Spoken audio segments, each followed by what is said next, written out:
Este trabajo tiene como objetivo conocer el patrimonio material e inmaterial de nuestro entorno más próximo, aquel en el que desenvolvemos nuestra vida diaria, conocerlo mejor, apreciarlo mejor y darlo a conocer, al tiempo que lo ponemos en valor, siguiendo así la cadena o el trabajo que otros empezaron antes. Para ello, no solo hemos hecho un pequeño recorrido por nuestra historia, centrándonos en algunos aspectos económicos, humanos, etc., pero también quisimos conocer a algunos hombres y mujeres que contribuyeron, y siguen haciéndolo, a configurar el carácter de nuestro pueblo, haciendo con su forma de vida, sus trabajos, a veces a punto de desaparecer, que se mantenga nuestro carácter y la memoria de nuestro pasado.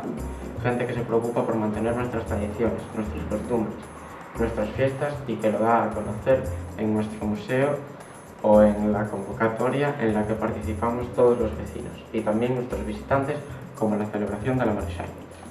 En ese trabajo faltan sin lugar a dudas muchos aspectos y mucha gente, pero cuenta con la ilusión de un grupo de alumnos y alumnas de nuestro instituto para conocer este rincón que forma la península de La Paz, San Ciprián, una localidad del Ayuntamiento de Cervo, que os espero para que lo conozcáis aquí en la Marilla Nucense.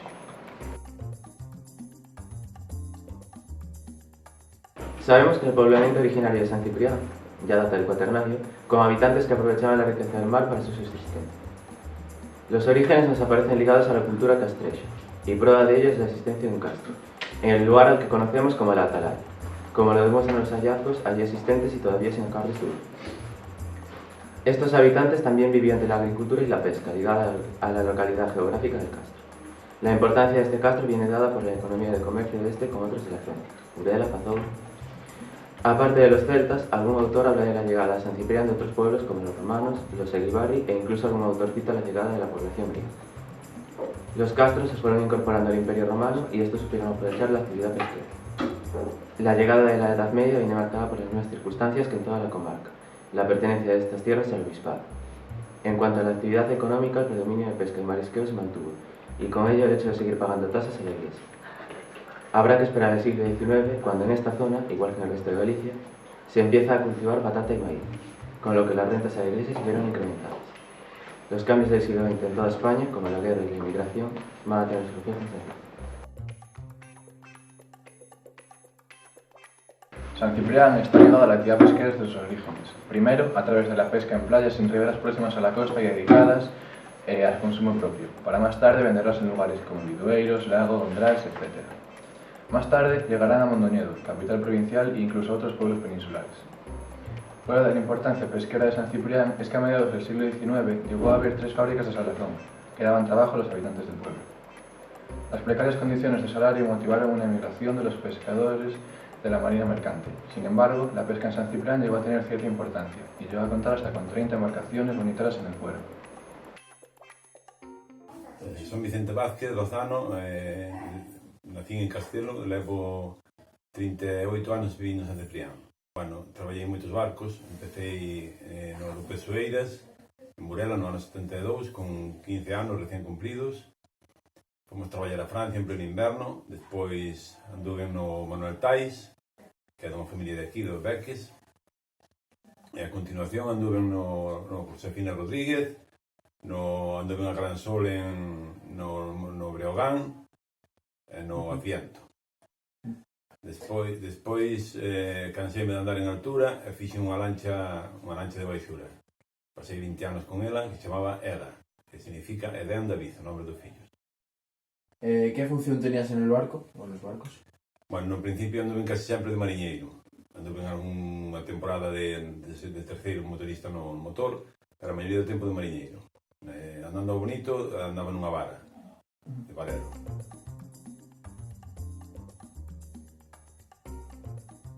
Yo me llamo Ángeles Migueles y trabajo en el Museo Provincial del Mar de San Cibrao, en el Ayuntamiento de Cervo, desde el año 2011.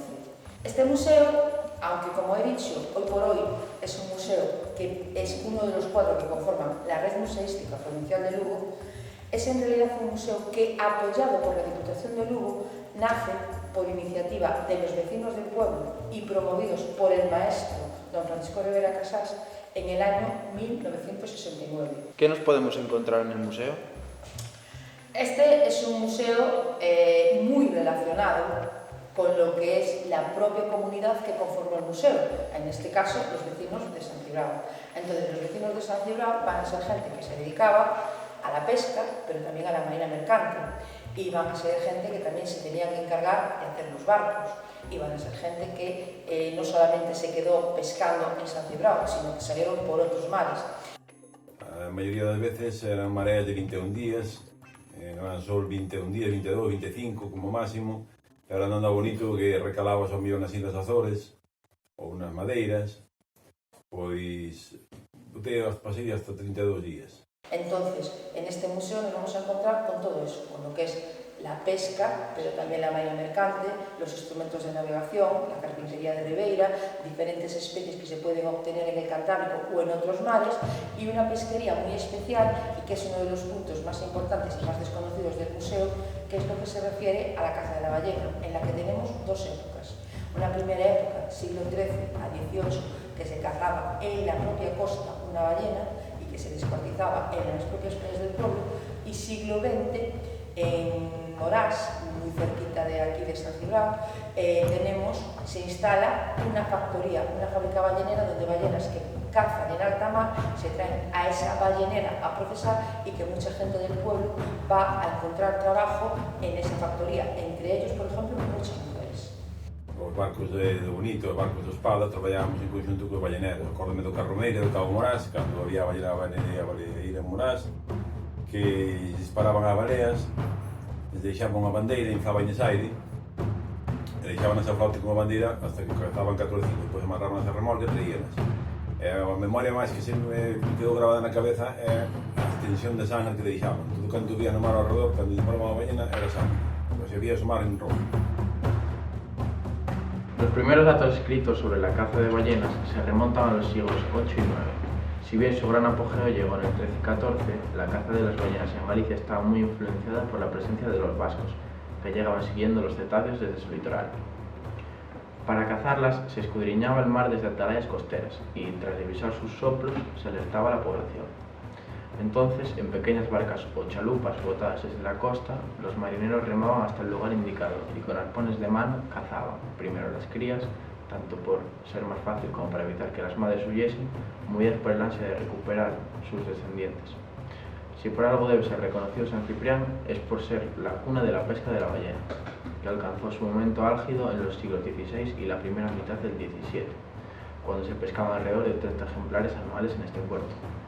Según consta documentalmente en el Archivo Ibeiro, la pesca y el comercio de la ballena era un negocio muy lucrativo en aquella época, lo que incitaba a balleneros vascos a venir a las aguas de la Mariña Lucense a escasear estos cetáceos en sus costas. En este negocio también entró la Iglesia. En 1547 se dictó una sentencia por la que se le había de pagar al obispo la 10ª parte de todas las ballenas que se matasen en los puertos de Burela, San Ciprián y Bares. El diezmo pasaría a la Real Fábrica de la Catedral de Mondoñedo. Esta pesquería era tan fructífera que daba trabajo a muchos marineros de la zona. Esto motivó la creación de sociedades como la que hicieron con el deán de Mondoñedo, Antonio Ramos y Alonso López, en 1641, en representación de los marineros de San Ciprián. Esta sociedad ballenera contaba con 4 lanchas, 3 de San Ciprián y una vizcaína. Esta pesca entró en decadencia en la segunda mitad del siglo XVII y se fue extinguiendo, al tiempo que desaparecían las ballenas de nuestras costas. Aún así, este fenómeno dejó su huella en forma de topónimos. De esta manera, encontramos en el ayuntamiento nombres como Atalaya o Punta Baleira, situada en la ensenada de San Ciprián. En San Ciprián, concretamente, en el año 76, es cuando se cierra la ballenera de Morás. Estamos hablando de esta segunda etapa que dura solamente 11 años, del 65 al 76. En lo que es la primera etapa, que empieza por el siglo XIII-XIV, más o menos por el 1720, por ahí más o menos, está certificada la última caza de ballena costera, directamente que se hacía en el pueblo y que se descuartizaba en la playa de Cubelas, aquí también una de las múltiples playas que conforman el pueblo de San Cibrao, porque el pueblo de San Cibrao es como una península y estamos rodeados de playas por todas partes, pero concretamente por las mareas, la más adecuada para trasladar a las ballenas era la de Cubelas, y más o menos por el 1720. Pero ya en la última etapa, en la etapa del siglo XX, en la que tenemos una fábrica y mucha gente de aquí del pueblo se relaciona con la caza de las ballenas, eso es en el 1976. hacia los años 60 se produce una remodelación en lo que es la flota bonitera. Entonces los barcos van a dejar de ser los típicos barcos de madera. Entonces tenemos una serie de instrumentos de las carpinterías de Ribeira que hubo en el pueblo, que llegó a haber 4, que en esa época más o menos es cuando se empiezan a desmantelar las carpinterías de Ribeira, quedando hoy por hoy solamente una, ya no en el pueblo, sino en la provincia. Entonces tenemos muchos útiles de las carpinterías.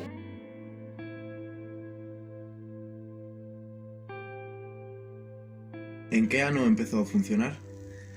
Ben, vamos a ver, o dato máis antigo que teño do astillero é do ano 1806, unha folla de asiento da construción de un barco que se chamaba o Quechemarín, dulce nombre de Jesús. Bueno, pois ahora mismo estamos tal e como cando eu era pequeno, está exactamente igual que ahora. Era un astillero de madeira, o que pasa que pois daquela había máis empleados, facíanse barcos máis grandes, pero o sitio é exactamente o mismo.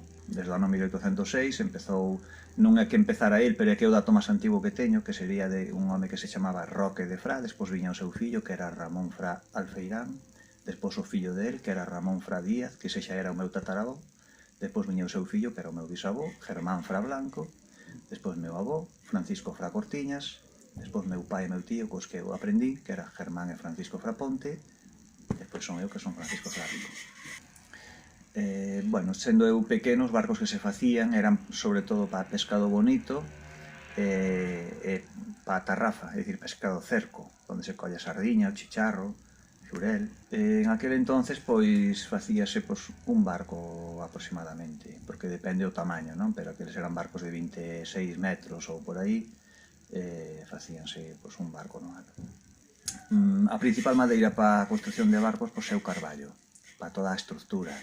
É dicir, todas as cuadernas, todo o que é a estrutura do barco, eso todo era de carballo. O forro solía ser de pino do país. E desde a chegada do eucalipto, que chegou aproximadamente para aquí, para Galicia, para España, que chegou hai uns 250 anos, pois o eucalipto utilízase tamén para pezas longitudinales, como pode ser a quilla, sobrequilla, elementos estructurales de refuerzos interiores, cintós. Cantos traballadores tiña o astilleiro antes? Pois en tempos de meu abuelo chegou a ter 20. Despois, na época en que traballaba meu pai, cando eu era pequeno, pois hasta 8 ou 9 personas. Cando eu empecé a traballar, pois chegamos a ser 5, e ahora mesmo estou eu solo. Era o único astilleiro ou había máis? Non, había máis. Aquí chegou a haber, pois, hasta 4 astilleros xuntos, que había aquí, xusto aquí ao lado, había 2, un por cada lado, e outro no outro lado do río había outro. El edificio del museo en sus orígenes fue una escuela. ¿Nos puede explicar algo sobre ella? Esta fue una escuela, y es una escuela como muchísimas escuelas de la provincia de Lugo y de Galicia en general, las escuelas indianas. Estamos hablando de finales del 19, principios del 20, en el que hay una fortísima inmigración de gallegos a América. Y esos gallegos que se van para América son lo que se llaman los indianos. Y hay una gran cultura indiana en toda Galicia. Y una parte de esa cultura indiana se ve reflejada en la necesidad que esos indianos ven de que la gente pueda quedarse en Galicia gracias a una mayor educación, o que la gente que tenga que emigrar, como emigraron ellos, lleguen a los países de destino de la migración, sobre todo Argentina, Venezuela, Cuba, con un mayor nivel cultural, y puedan optar a tener unos mejores puestos de trabajo y a tener una mejor vida que la que han tenido ellos. Esos son los indianos. ¿Y qué hacen? Pues hacen escuelas. Allí mismo en los países americanos fundan las sociedades de instrucción, pero en sus pueblos, en sus zonas de nacimiento, van creando una serie de escuelas. Y una de esas múltiples escuelas, solamente en la provincia de Lugo, entre esa época, finales del 19, principios del 20, hay más de 200 escuelas indianas. Una de esas escuelas indianas se crea aquí en San Cibrao, gracias a José María Fernández Montenegro y a su esposa Manuela Boni. José María Fernández Montenegro era de aquí, él emigró a Argentina, y él, pues su sueño es que en su escuela que en su pueblo se abra una escuela. Esa escuela se inaugura en octubre del 31, plena época republicana, y esa escuela es el sueño de José María Fernández Montenegro, porque realmente quien lo cumple es su mujer, ya que él había muerto. Y esta escuela, pues, como peculiaridad, es una escuela, cuesta 60.000 pesetas de la época el hacer esta escuela, y esta escuela va a ser en realidad dos escuelas, una escuela de chicas y una escuela de chicos. Están pegados los edificios, pero están separados, cada uno tiene su puerta, y hay un aula, son escuelas unitarias en las que hay un único aula, donde van a estar, en la de las chicas de todas las edades, y en la de los chicos lo mismo, los chicos de todas las edades. Están mezcladas las edades, pero separan los sexos, e incluso el patio tiene un muro y los chicos juegan para su lado y las chicas juegan para el suyo. ¿Conoce alguna persona viva que fuera a esta escuela? Mucha. Por ejemplo, una de las personas habituales en el museo, Sagrario Coldeira, es una persona que prácticamente empezó su etapa escolar aquí con el museo y prácticamente con el nacimiento de la escuela. Soy Sagrario Coldeira Palén. Nací en Lieiro, nunha casa que lle chaman a beira do río, que es aquella casa, a beira do río. Mi padre era marinero, andaba al mar, y fuimos 11 hermanos. ¿Qué se enseñaban en aquella escuela? Pues mira, nos enseñaban a mirar el mapa, que estaba un mapa, ¿no sabes? Y nos lo enseñaban. Los ríos, nos enseñaban a leer, a escribir, y las cuentas, sumar, multiplicar, dividir y restar. Y cuando la guerra, porque a mí me cogió toda la guerra, el saludo en la escuela era Viva España. Y después los buenos días. Eso era en el 36, y yo en 37. ¿Había alguna diferencia entre la enseñanza de los nenos y las nenas? Pues mira, los niños estaban solos en una parte del colegio y las niñas estábamos en otro colegio. Juntos no, ¿Guarda un buen recuerdo de la escuela? Sí, yo muy bueno, Lo guardo, y de la profesora muy buena, muy buena. Y del profesor, que después dio clases particulares, que se llamaba don Francisco Rivera, pues muy bien también, muy bien. Yo no tengo así mal recuerdo. Y había en la escuela donde yo iba un mapa que hiciéramos las niñas, todo de conchas. Un mapa grande en el centro del colegio, había un mapa, que nadie tiene una foto de él. Hombre, fue una pena. Mira, las cordilleras con conchas oscuras, los ríos con conchas claras. Te digo que precioso. Dios me libre que hoy hubiera algo de él. Y los viernes dábamos la tabla de multiplicar, nos ponían así en fila y nos iba preguntando la señorita, bueno, y todo. No, muy bien, sí. Los hombres aquí se dedicaban más al mar que a ninguna cosa. Había mucho carpintero, también, sí. Y algún cantero, canteros no muchos, pero carpinteros sí. Y bueno, la gente iba al mar, las mujeres tenían labranza, otras no, había los cerdos, las gallinas, los burros, los conejos, bueno, todo esto.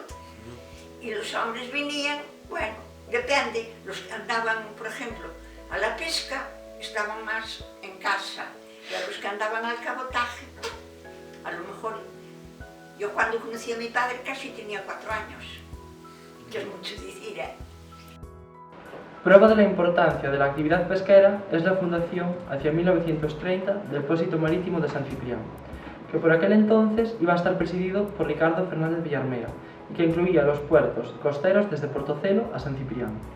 En el periodo franquista, el Pósito se transforma en cofradía de pescadores y sus objetivos son afrontar obras necesarias para la actividad pesquera, como la construcción de casetas de pescadores, surtidores de gasoil para barcos, todas ellas muy necesarias a principios de los 70, cuando el puerto albergaba más de 30 barcos de bonito. Desde 1975, la actividad pesquera empezó a disminuir. Entre las razones está la construcción de la planta de aluminio, en la que empezaban a trabajar muchos marineros, atraídos por los mejores salarios y dejando atrás la dureza del mar. Soy Alfonso Villares Bermúdez, alcalde del Ayuntamiento de Cervo, alcalde desde el año 2007. Este ayuntamiento, el Ayuntamiento de Cervo, es un ayuntamiento de hoy en día aproximadamente unos 4.300 habitantes y la población más grande de nuestro ayuntamiento es San Ciprián. ¿Cuál es el motor de crecimiento de este pueblo? Sin duda es Alcoa, antes Alumina Aluminio. Antes Alumina Aluminio porque fue una empresa pública que se instauró en el año 1975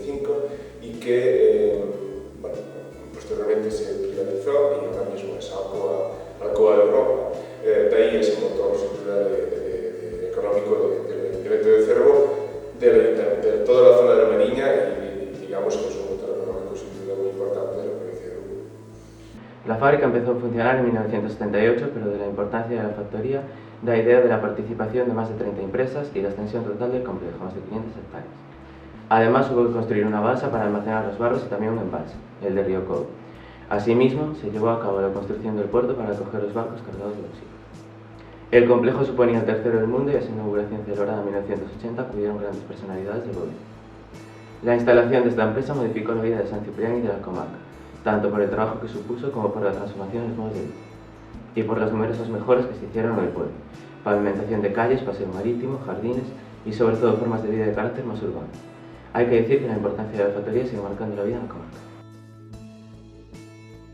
Supuso muchas cosas. Supuso que con su llegada realmente llegaron muchísimas familias de distintos puntos de España, no solamente de Galicia, que también, sino de España. Hubo, además en este ayuntamiento, hubo zonas que se digamos, urbanizaron a propósito de la llegada de Alumina Aluminio.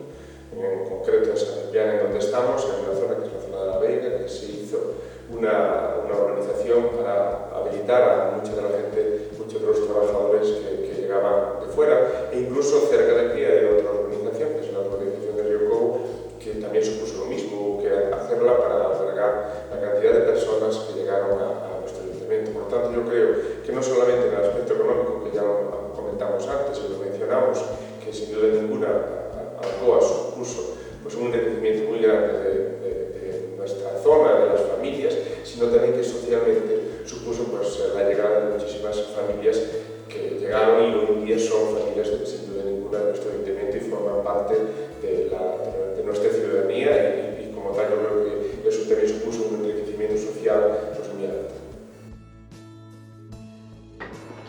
La fiesta de la Maruixaina es una fiesta de interés turístico gallego, que se celebra cada año el segundo sábado de agosto en la localidad gallega de San Ciprián, en Lugo. Es un agradecimiento popular a cuanto significa y produce el mar en nuestro pueblo. Cuenta la leyenda que en la costa lucense, enfrente de San Ciprián, existe una cueva debajo del agua, donde vive una sirena. Unos dicen que la sirena es buena y que utiliza su sabiduría para avisar y liberar a los marineros de las inclemencias del mar.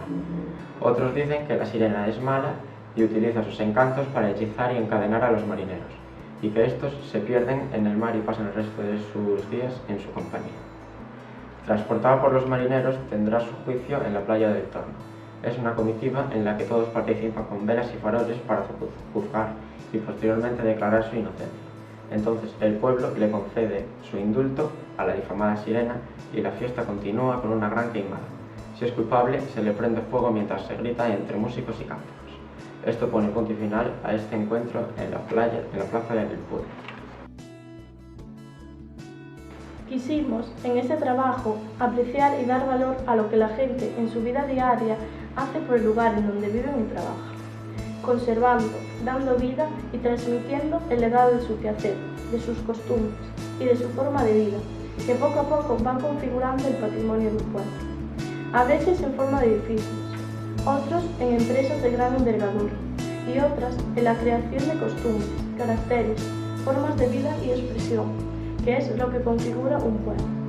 A este quehacer y a este legado es a lo que quisimos acercarnos y compartir, dejando en este trabajo nuestra pequeña contribución a la difusión y conservación de nuestro patrimonio.